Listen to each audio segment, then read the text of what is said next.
Hello folks, this is Tony Drake from Drake & Associates with an educational economic update for November 2019. In this month's video, I'll discuss some of the major headlines that influence markets in October. I'll also provide some insight into what these developments could mean for you as an investor. As always, please stay tuned at the end of this video for a required disclosure statement. Stocks were up in October. Investors liked what they heard about interest rates, trade, and earnings. The S&P 500's 2% gain was topped by the NASDAQ composite, which rose 3.7%. The Dow Jones Industrial Average improved just 0.5%. On October 30th, the S&P 500 closed at a record high as the Federal Reserve lowered their benchmark interest rate by 0.25 point, now in the range of 1.5% to 1.7%. Federal Chair said the central bank believes the current stance of monetary policy is likely to remain appropriate.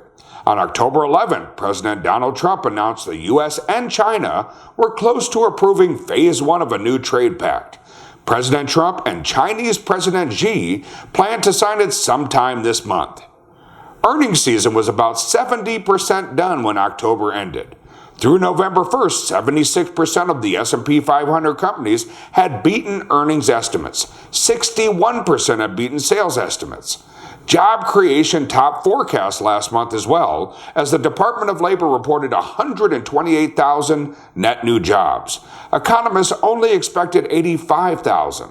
This happened even with the GM strike that kept people from hiring. Unemployment was at 3.6%, which is a great low. Now that's it for this month's Educational Economic Update. Please visit us at wealthwisconsin.com to learn more about our upcoming workshops and classes, and tune in to the Retirement Ready radio show on AM 620 on Saturdays at 1 o'clock. You can also download the podcast if that's more convenient. Once again, this is Tony Drake from Drake & Associates, signing off for the month of November 2019. Please remember that nothing we talk about here is a recommendation. If you'd like to discuss your personal financial situation, please give us a call. We'd be happy to talk to you. Thanks.